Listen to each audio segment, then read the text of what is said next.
Мен Акынбаев Кубаныч Осмонович Иса Акынбаев атабыздын улуу агасы Осмондун баласымын. Ушул үйдө төрөлгөм, ушул үйдө жашайм. Бул Акынбаев атамдын, чоң атамдын эски үйү. 28-30 жылдары салынган 3 комнат үй болчу. Эски жалпактамайлы 100 жылдыкка жакындаганда музей болот деп музей болбой калган. Андан бери кошулуп өзгөрдү. Бул үйдө чоң атам Акынбай жашаган, чоң энем Агиш апам жашаган. Бул үй чоң үйдү чоң атасы Акынбай атама салып берген. Айтып койсоңуз, башында кандай үй болгон? Башында кичинекей 4 комнат үй болгон. Андан бери өзгөрүп, азыр башкача болуп калганда, башкача болчу.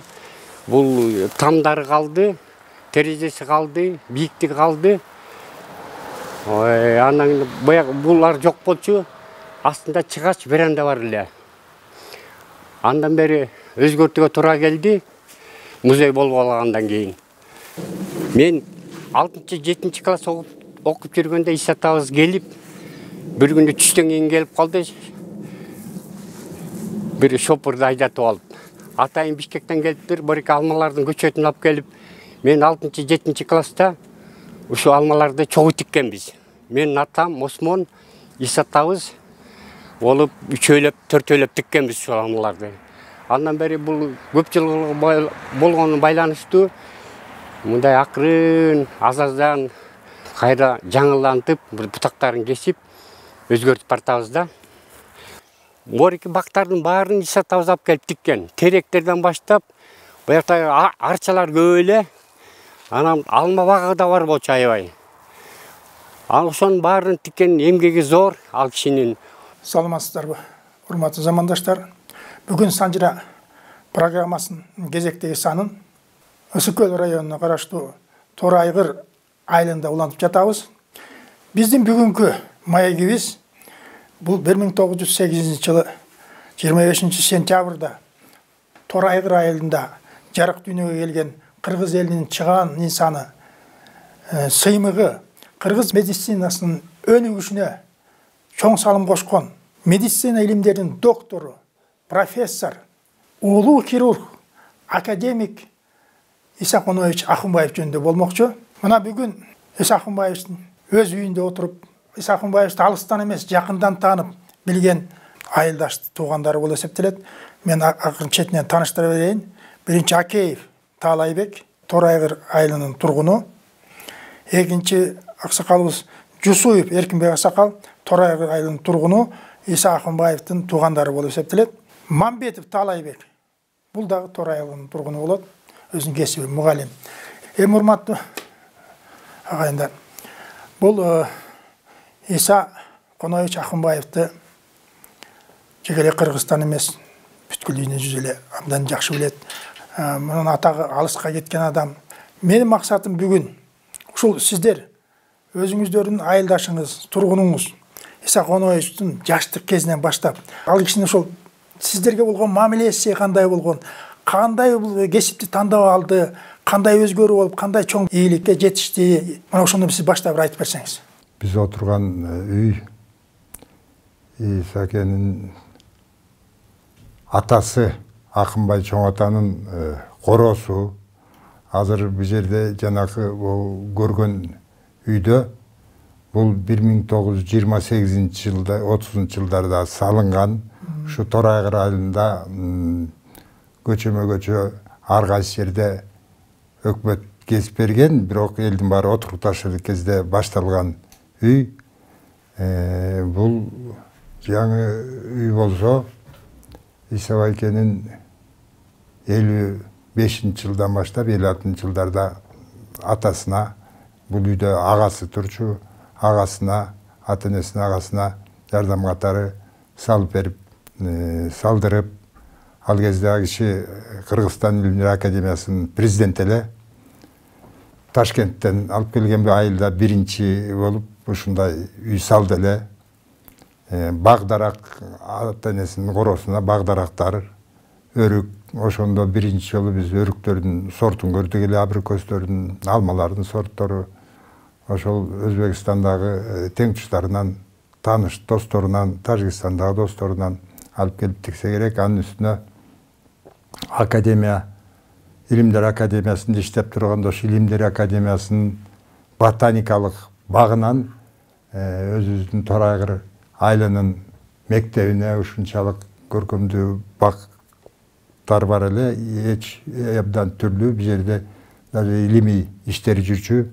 Исакемдин туулганы жана айтып кеткендей 1908 жылы күз айында 25 сентябрь деп официально жазылып жүрөт. Анан а кезде 8 жылы кандай календарь болду, бирок күз айы туура ушул айылдын үстүндө тоо жакта Чоң Көкжар деген жер бар. Биздин туугандар Торайгырлыктардан кечирээк Текес жергесинен келип азыркы Ананева жакта, Байсорунда, берки Каройдо, Таштак жерде турушуп көчүп келишкен туугандар. Тугул атанын балдары. Иса байке өзү ушул ысык-көлдүктөрдүн ичинде Кабадан тараган, Кабатанын Шыкмамат уругунан тараган, Шыкмаматтын баласы Кудаш бийден тараган, Кудаш бийден Кудаяр Кожаярынын берки Кудайарынын Куткамерген Бектемишинен, Куткамергендин балдары Дуулаттан, Бокотой Барак жана Торпок Акылбек деп атпайбызбы? Булардын баары Чырпыкты айылында, Торайгыр айылындагылар кийинчерээк 1870 жылдардан баштап биякты сүйлөшүү боюнча көлдүк кыргыздар, Шыкмаматтын балдары же Каба саяктары деп коет. Ошолор орустарга кошулуп эметкенден кийин ар кайсы жерде жүргөндөрдүн баары көчүп келген. Кадимки айтылуу Нурдөөлөт Баатырдын суроосу боюнча биздин ат башыдагы, чүйдөгү көчүп жүргөн, Текестеги эмелердин баары чогулуп ушуну силер жердегиле деп чоң биринчи курултайында, түндүк кыргыздардын биринчи курултайында чечишкен. Ошол жерге 1880 жылдан баштап ушуну ээлей башташканда, силер жердей башташкан. Өзүнчө болуштукта болушкан. Анан биздин Тугул атанын, Иса байке кирген Тугул атанын балдары ошо Текес жактан 1900 жылдарга жакын, тигилерден почти 20 жылга жакын кеч келген. Бирок бияктагы туугандар тозуп алып, Чоң Соройдон бери тозуп чыгышкан. Чоң Соройдон бери чогуу көчүрүшүп келип, мына Тугул атанын балдары могу ээлегиле деп Чоң Көкжар деген жерден, азыр Чоң Көкжардан биринчи суунун боюнда Акынбайдын Ташкороосу, андан кийин Чыңгыштын Оругу, андан кийин Койлубайдыкы, анан Койчумандыкы, андан кийин Сасык акеники деп ошо бир атанын балдарына беришкен. Азыр Кудайга шүгүр 100 түтүндөн ашык ошол бир атанын балдар. Бул Исакеге тууган болгондордун балдары. Эми бул Исакенин ата теги болсо ошол Дуулаттан тараган Бокотой Барактын барагынан 3 ата. Бул Чекебай, Байсейит, Тугул деп. Ошо Тугул Барактын кичи уулу болот да. Ошондон тараган туулдар Тугул деп коет, Тугул атанын балдары деп коет. Анан Иса байкенин демесин Канайдан Коной, Конойдон Акынбай, Акынбайдан Иса болуп чыгат. Эми Торайгырлыктар отурукташып, оокат жай кичине жакшы болуп, анын үстүнө азыркы эки кыштак өзүнчө болуштук болгондон кийин патша өкмөтүнө баягы чыгымды бир болуштукка жеткизе төлөш керек да. Саны бир болуштукка жетпесе дагы төлөш керек. Аны төлөшүп, иштери оңолуп эмете баштагандан кийин жанакы Үркүн чыгып калат. Үркүн тууралуу өзүнүн İsa Байкенин өзүнүн жазганында өзгөчө жанакы Кыргызстандын Россияга ыктыярдуу кошулган 100 жылдыгына барата өзүнүн эскерүүсүндө эми бул жерде анча мынча саясат болбосо да болбойт, болуш керек ошол кезде.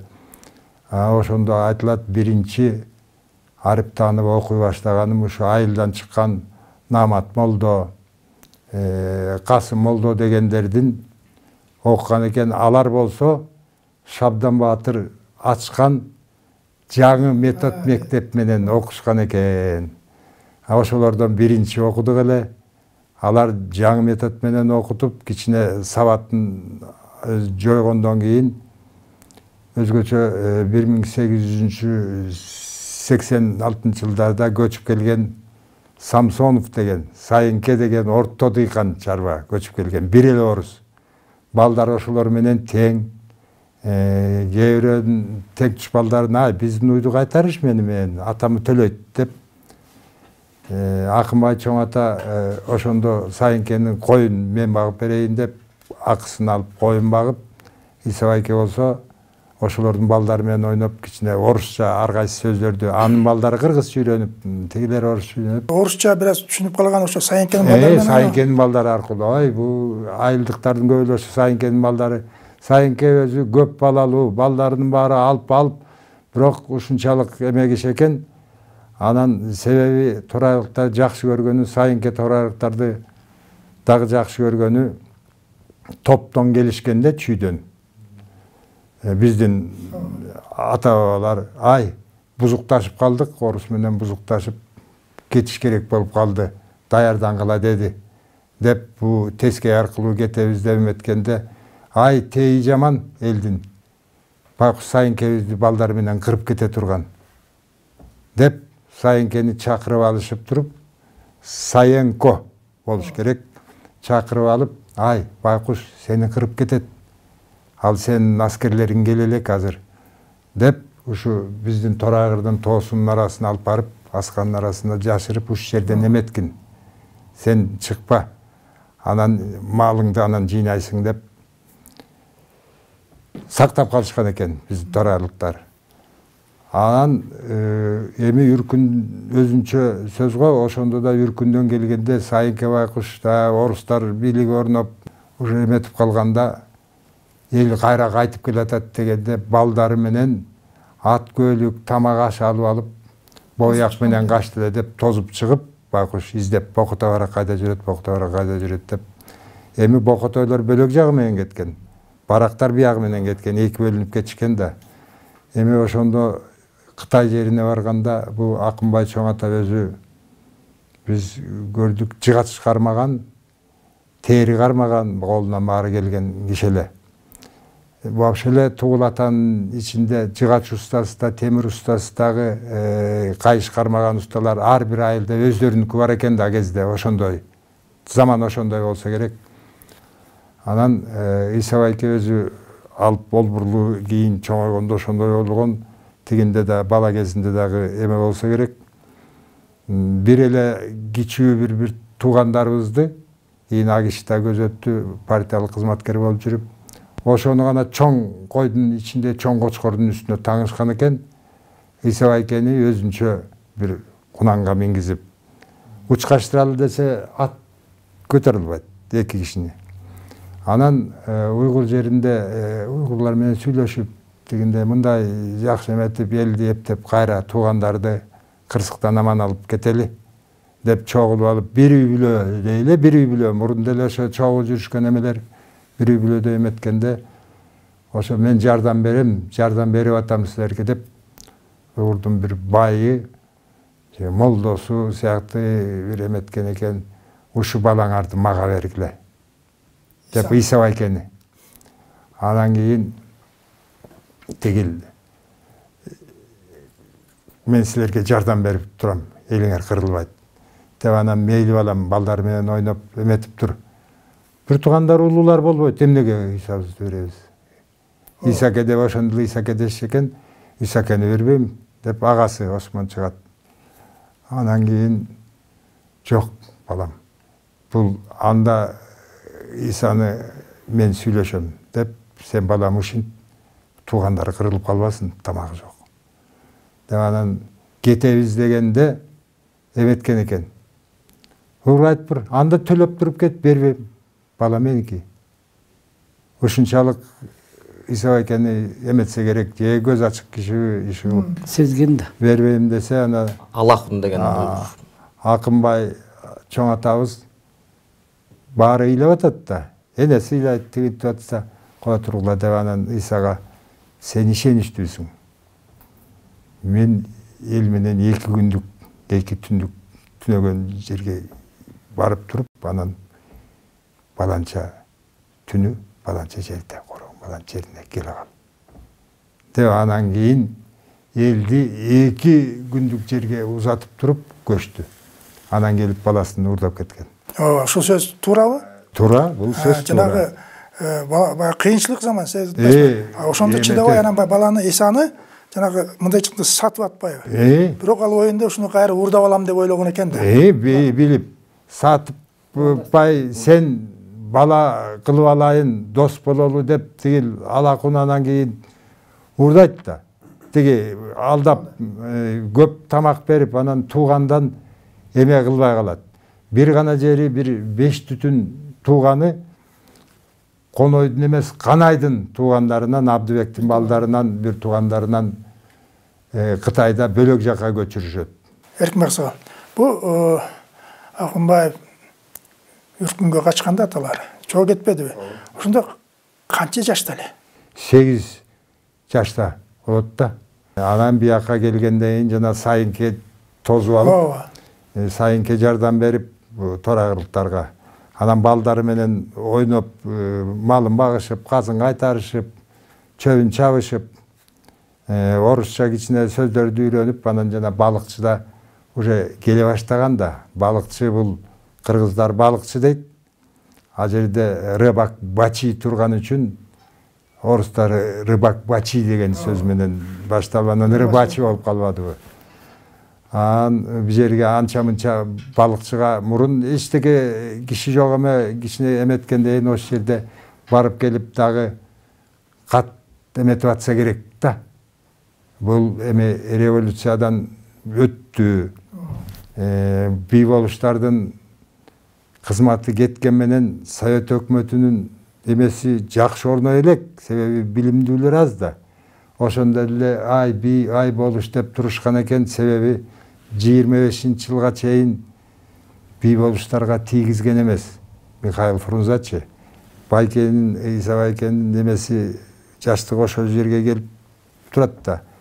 Анан тигиндей мындай кылабыз дегенде атасы дагы ичи күйүп жанагы Кытайда калып кеткен туугандарына эметип жүргөндө бу Ташкенттин кабары жакшы угулуп, анан бир топ балдар сүйлөшүп, өзгөчө жанагы орустун балдары менен ойноп, анча-мынча молдолордон окуп, жаңы метод мектепте молдолордон окушуп, катсап анан Ташкент деп калат да. Анан туугандардан эме жыйнаганда ошол Берикбай атанын Тугул да, Тугулдун бир баласы, ошонун Осек деген улуусунун кунаны бар экен, Тайго. Иса Байкеден 2-3 жаш улуу. Анан келип, ай, Осек байке, Осек, атыңды бер, мен окууга кетейин. Мен жок аламбы Кудай ырган. Жок алмак болом десе, ай, аман болсом, мен окууну бүтсөм, сени жаныңды алып калармын деген экен. Бул барып рыбачыга барып окуп жүрдү.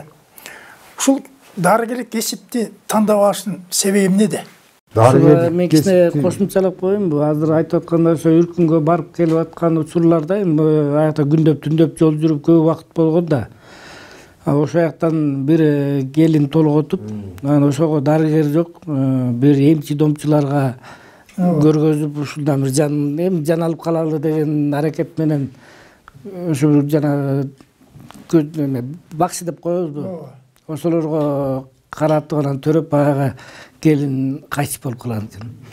Ошондо бул өзүнө өзү сөз бергендей да, мен кийин ушу доктур болуп, ушу адамдын ден соолугу менен күрөшпөсөм болбойт экен деп, негизги доктурлук кесип тандоолугунун бирден бир себеби ошол туура келет да. Бир жерде мынтип айтат. жеңелеринин бири экен. Анан төрөп аткан, кыйналып атканда жана эмчи домчуну чакырса да кушун көтөрүп келип, кушун бир жака коюп, камчы менен ары чапкылап, бери чаптап аялды аябай кыйнап жибергенде, бул чындыгында ыйлаган экен да. Көрүп турган. Ошо чынбы, ушундайбы? Ушундай өлүп калганда, төрөттөн өлүп калганда. Чоң аталарыбыздан, чоң энелерибизден ошондой укканбыз. Иса экен демеси деп. Анан ошол агасы тайын берген экен. Жетпейт, бул тай деген го. Жетпесе мен сага ат кылып берем да кийин. Десе берип, болбой калса жолдон сатып ийип эме кыларсың деп ушу Торайгырдан менин билишимче 5 деп жүрүшөт. Анан кийин 3-өөнү точно билем, Ташкентке кетишкен жөө жалаңдап. Анан Фрунзада канча ал кезде Бишкек канча кармалган менен анан Ташкентке барып, экөө медтехникумга киришет. Бирөө военный болуп кирет.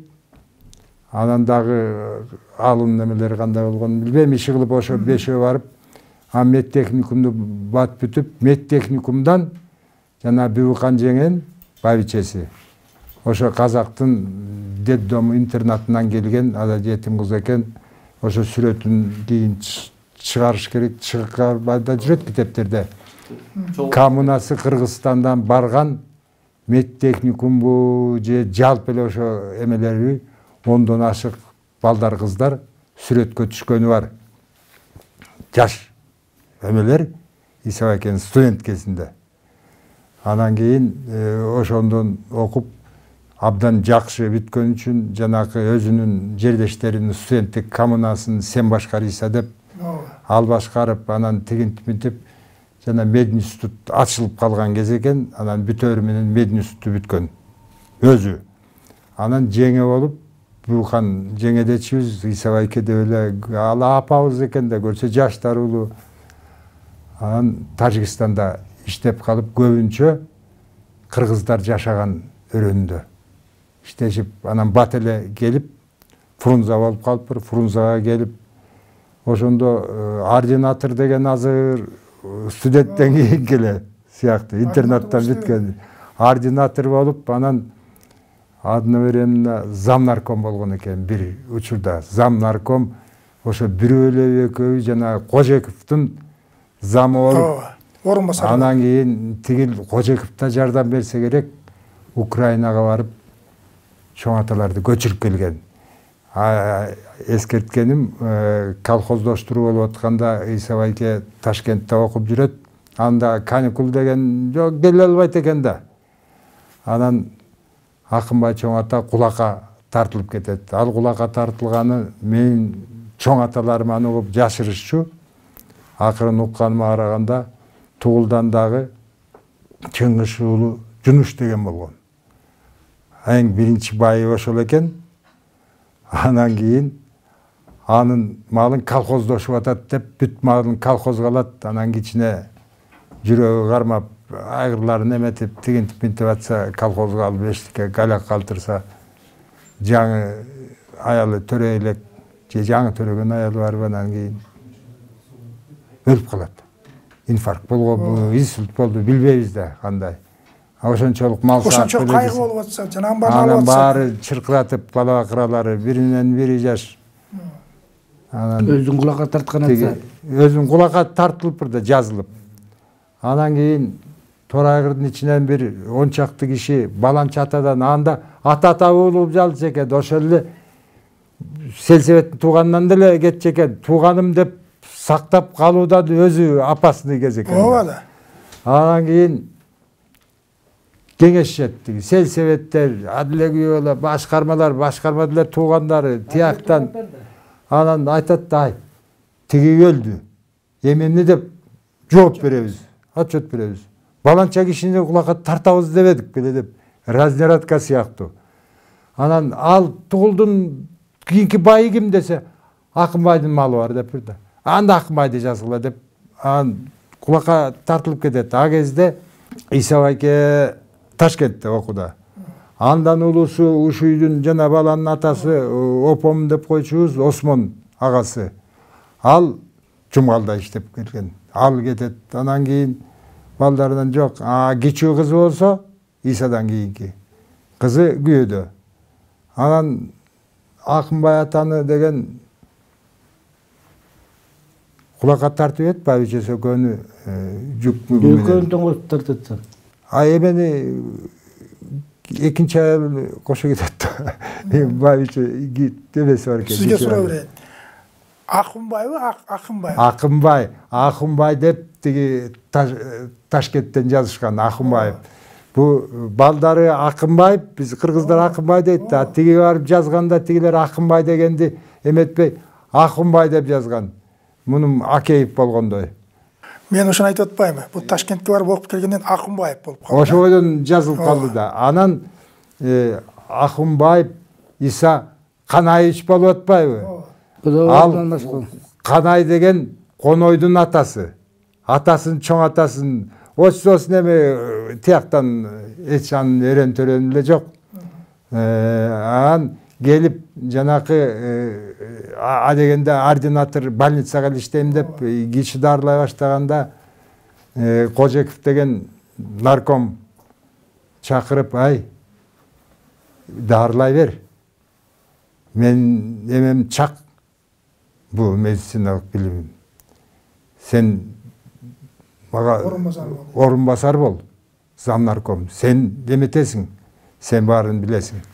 Деп ошо кезде жанакы илимий экспедицияларды уюштуруп, богок тиги Кыргызда жайылып айык элек көп эмелерди билип ошондон баштаган экен. Анан жана наркому көп репрессия катуу жүрүп атканда бул кишини да камаган экен.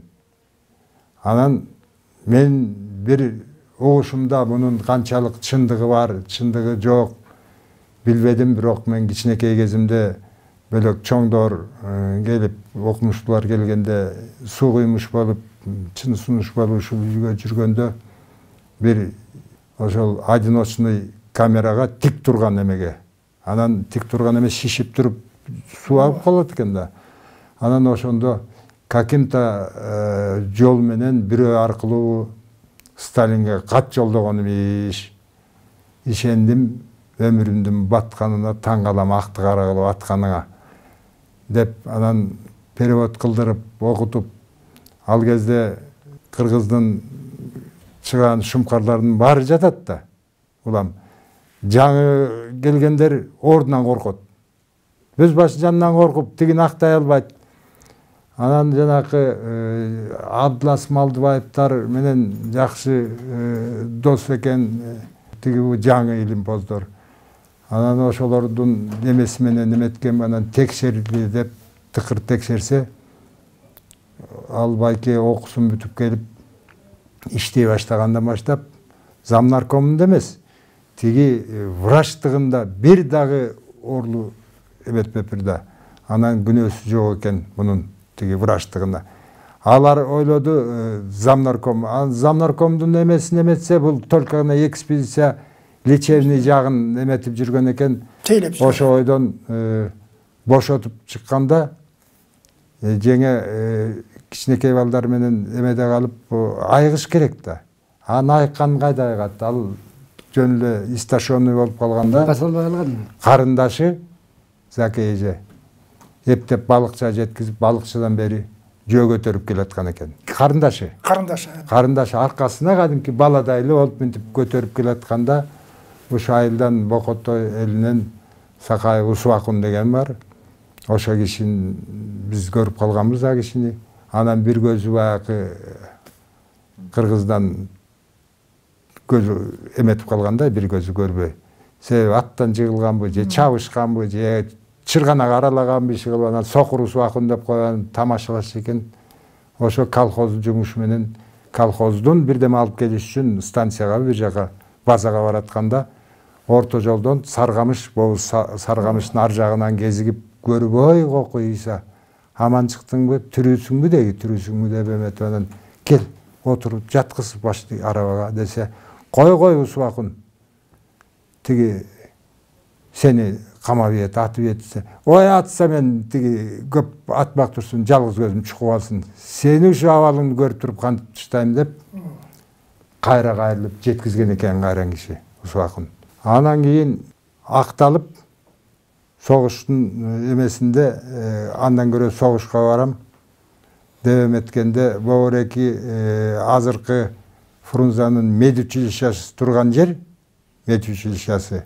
Ошонун ичинде короосунда 2 комнаттан 1 комнаттан ушу медиктердин үйлөрү экен да, квартирасы. Зыпардагы жезде да ошол жерде турчу экен, чогуу турушуп, анан Исакен каким-то способом жибербей коет согушка. Сен бияка, себеби, баары бир солдатты дарылайсың, а солдаттар эшелон менен келип атат. Бияка госпиталга дарылайсың деп. Анан жанакы айтканым, сен жаныңды мен алып калам деген 3 жаш улуу агасы согушка барып Осек деп айтпадымбы? Берикбайдын баласы. Куна тайын берген. Анан бир күнү согуштан Торайгырлык экөө, дос экөөнү бирөө ок башына тиет. Токтобайдын морончусунун атасы Токтобайга тиги Осек атанын белине тийип бирди. Анан тиги өлдү. Эмептеп эмне болом деп сойлоп эметип келатса, анча-мынчаны карашпайт дейт. Согуш деген согуш экен дейт. Биринчи командирлерди, жарадар командирлерди сүйрөйт экен дейт. Тигинтип минтип иши кылып, арам өлдүм деп келатса бирөө эметкен экен. Анан сен кыргызсың, казаксыңбы деген го, орусча сурайт го. Кыргызмын десе, кыргыз белең десе, кыргыз жигит экен дейт. Мед санитарбы же врач го, баян врач. Анан ыйлапыр, кыргызмын, айланайын. Мен дагы врачмын деген го, кыргызмын десе, сен Акынбаев Иса дегенди билесиңби десе, билем. Фрунзеда десе, мен ошонун бир тууган агасы элем, деп ыйлапыр байкуш. Ыйласа, деп ошентип эметсе, алып барып госпиталга. Анан аман келгенден кийин Осек ата, Иса, баякы айтканың келбедиби? Сен мени ажалдан алып калдың. Далайбай. Баягы Кожоевов болсо улутчулду алып салды. Муну да камабады. Бул 37-жылдардан 39-жылга 2 жыл отурду го дейм. Бул мен Иса Акынбаевга көп элдер биле бербеген окуялар көп да. Бул легендага айланган адам да. Легендага айланган. Ага чейин жана Үркүндөн келгенде Иса ата 11-12 чыгып калганда окуй баштайт да. Жанагы жаңы школ мектеп мененчи. Матай Касым Молдо деген, анан Намат Молдо дегендер, алар жана Ишен Аларабаевтан окуган экен, алар дагы. Анан ошондон окуп, бул киши кийин 10 жылдык деген жана толук курсунан балчыга барып, жана жөө барып окуп келишпайбы. Эркин байке айтып кетпедиби? Ошол 25-нчи жылы бул жөө жалаңдап жанагы Ташкентке жөнөйт. Бул Ташкентте абдан эле кыйналып жашаптыр. Себеби дегенде бул врач, хирург болуп кала турганына дагы бир себеп, жана Эркин байкелер айтып кетти. Биздин айылдан кыргыз улутундагы эң алгачкы доктор, фельдшер Булатов Сарп деген болгон. Бул Жаркенттен окуп, бул киши 1887-жылкы. Анан тиги кылымдын башында эле бул жанагы 1899-жылы ошол Жаркенттен окуп, ошол жылдары эле бул опрыскиватель, жанагындай чечек оорусу аябай күчөп, элдер өлүп аткан мезгил экен да.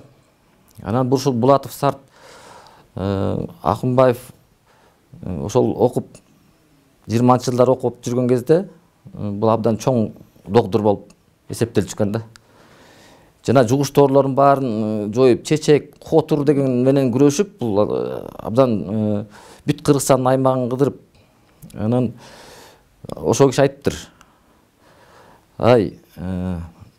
Акынбай атасы менен бул тең курдуу адам болсо керек. Анан ал айтыптыр, Акынбай атаң экөөбүз окуталык, сенин идирегиң бар экен. Ушул доктордун окуусун окубайсыңбы? Көрүп атасың, мен мисалы колумдан баары келет. Ал киши жанагы аялдар да төрөтчү экен да, төрөттү да кабыл алчу экен. Анан көпчүлүк учурда менин бир эле нерсе колумдан келбейт, жанагы сойгон врач. Сойгон врач колумдан келбейт, хирург деп коет ошону. Анан эсе хирургтугун окуйсуңбу? Эгер сен атаңа көз окутсак дейт да. Анан бул окуйм деп эле ошондо шарайтыптыр. Анан болом деп анан кийин ошол жадымда сактап өмүр бою жүрүп. Анан бул киши ошо 25-жылы анан жана Ташкентке барып атпайбы. Ташкенттен Бибихан апам менен таанышып, ошол жактан алдагы врач киши, илим жактаган ал киши дагы. Анан жана антип нан сатып, суу сатып, түнчүндө бул Иса ата өзү аябай олбурлуу, зор киши болгон да. Анан жанагы жүк ташып, ал кезде поездар жүрө баштаган кез экен, ошол жака барышып, жүк ташып, анан 3-чү курска келгенге чейин абдан кыйналып, жетишпей, билими жетишпей, ошентип кыйналышкан экен. Ал ошол жактан жана Зыфар Эгембердиев жанагы нарком болбоду, ошол медицина боюнча. Ошол киши өз күйөө бала болуп калат кайра бир киши. Ошол жактан таанышып, анан кийин ошол жерден Ташкентте медициналык техникум, жана Эркин байке айтпады, ошол техникумдан окуп келип анан 30-жылы. Анан кайра жанагы жогоркусуна кетпеди, университеттен окуп. Анан бул окуп жүргөндө бул жанагы сиз айткандай эмеге кабылганы, бул өзү аябай чынчыл болгон, бетке айткан киши болгон экен да. Бул кишилер ошон үчүн анча-мынча кишилерге жакпай калат да. Мунун окутуучулары жанагы мындай соратник деп коебуз, ошолордун баары еврей улут, көбүнчө еврей улутундагылар көп болгон экен да. Анан орус, өзбек, татар мындай бирден ошондой болгон экен.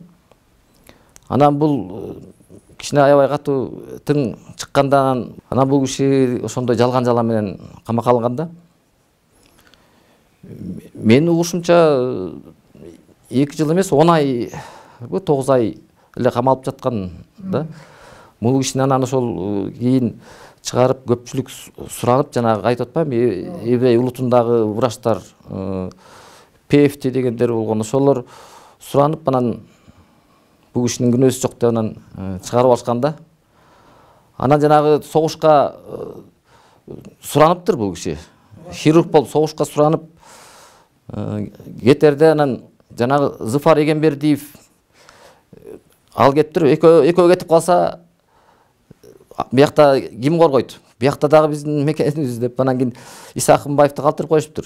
Ушунчалык күн түндөбөй иштеп, биринчиден больницады карабай деле калышкан экен, жалаң эле военный госпиталь.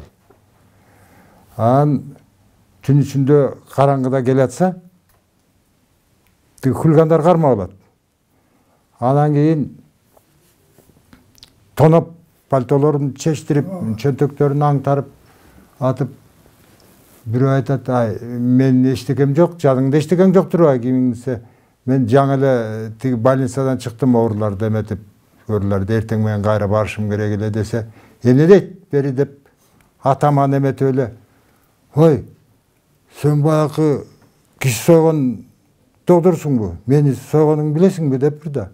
"Мен көп эле киши соем" десе, "Мен мушташтан жарадар болуп, бычак жеп, кансырап эметип келгенде, мен эметип атат" десе, "Ай, бул тиги бандит, муну карабай эле койсо болот, биякты кара" десе, "Мен үчүн астымдагы келген элдин баары оорулуу гана. Мага бандит". Иса айтып атат. Иса байке.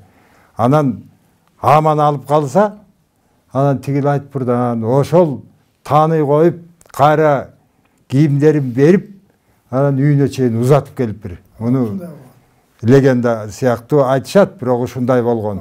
Анан кийин 44-жылы Жомарт Бөкөнбаев авария болгондо алып келишкенде, бул Гапаратиевдин жазганы боюнча айтат: "Мен кирейин, тиги Иса кирсин, Иса келсин" дешип, чоңдор эметип, анан өзүнүн эмелери менен кирип, карап, Иса байканан кийин чыгып, баягы Бөкөнбаевди коштоп кино тартабыз деп жүрген, жер карап жүрген эмелердин баарына айтышыңарды айткылачы.